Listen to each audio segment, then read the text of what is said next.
Assalamualaikum warahmatullahi wabarakatuh. Perkenalkan, nama saya Rista Purnawan, kelas Perbankan Syariah 4C, NIM 1931099, mata kuliah Lembaga Keuangan Syariah, jurusan Perbankan Syariah semester 4, dan dosen pengampu Ibu Novianti MAG. Adapun video ini dibuat untuk memenuhi tugas ujian akhir semester mata kuliah Lembaga Keuangan Syariah tahun ajaran 2020-2021. Baiklah, di sini saya akan menjelaskan sedikit tentang asuransi syariah. Yang pertama itu ada pengertian asuransi syariah. Di Indonesia, asuransi syariah belum memiliki payung hukum sehingga masih berpayung pada Undang-Undang Nomor 2 Tahun 1992. Karena masih berpayung pada aturan asuransi konvensional, maka pengertian tentang asuransi yang berprinsip syariah sendiri dianggap kurang diakomodasi di dalamnya.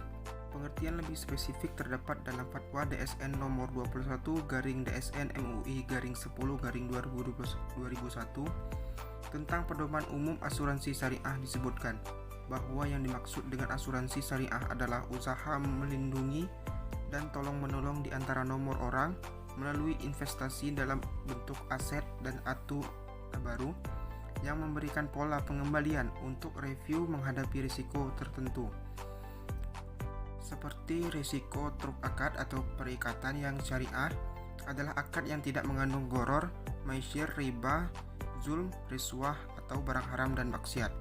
Yang kedua ada prinsip dasar asuransi syariah. Para pakar ekonomi Islam mengemukakan bahwa asuransi syariah atau asuransi tafakul ditegakkan atas 3 prinsip utama.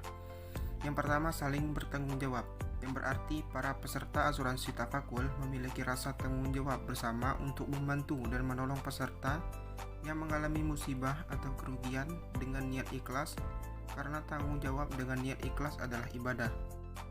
Yang kedua, saling bekerja sama atau saling membantu, yang berarti antara peserta asuransi tafakul yang satu dengan lainnya saling bekerja sama dan saling tolong-menolong dalam mengatasi kesulitan yang dialami karena musibah yang dideritanya.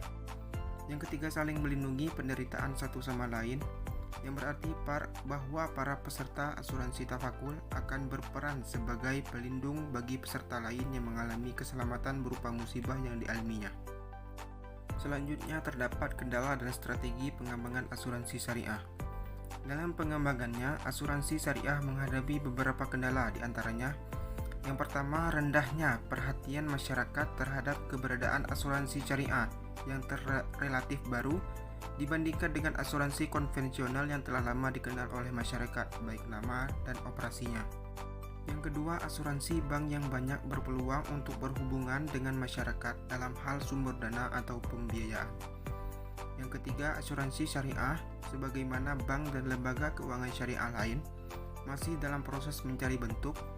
Oleh karena itu diperlukan langkah-langkah sosialisasi yang baik untuk mendapatkan perhatian masyarakat maupun sebagai upaya mencari masukan demi perbaikan sistem yang ada. Yang keempat, rendahnya profesionalisme sumber daya manusia menghambat lajunya pertumbuhan asuransi syariah. Pengabdian sumber daya manusia dapat dilakukan dengan cara bekerja sama dengan berbagai pihak, terutama lembaga-lembaga pendidikan, untuk memperkenalkan pendidikan asuransi syariah. Yang kelima, berkaitan dengan poin tersebut, sumber daya manusia dalam bidang asuransi syariah masih sangat rendah.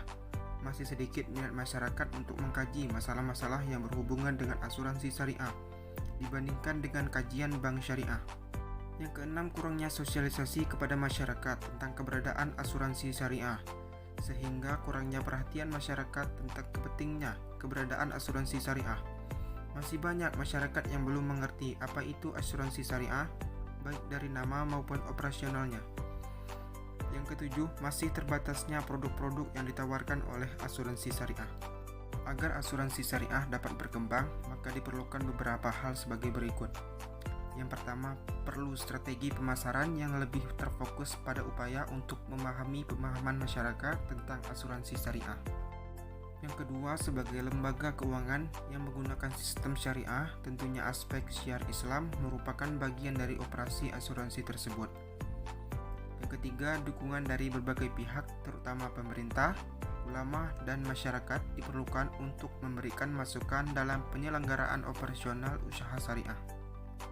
Yang keempat, perlunya upaya sosialisasi yang lebih baik dan serius kepada masyarakat sehingga mereka benar-benar mengenal apa itu asuransi syariah.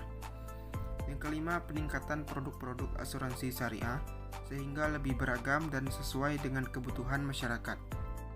Dan yang terakhir, perlu meningkatkan profesionalisme sumber daya manusia di bidang asuransi syariah sehingga dapat memberikan kontribusi bagi pengembangan asuransi syariah saat ini dan masa yang akan mendatang. Baiklah, itu saja yang mungkin dapat saya sampaikan atau jelaskan. Apabila ada kekurangan, saya mohon maaf. Kepada Allah saya mohon ampun. Saya tutup. Wabillahi taufik wal hidayah. Wassalamualaikum warahmatullahi wabarakatuh.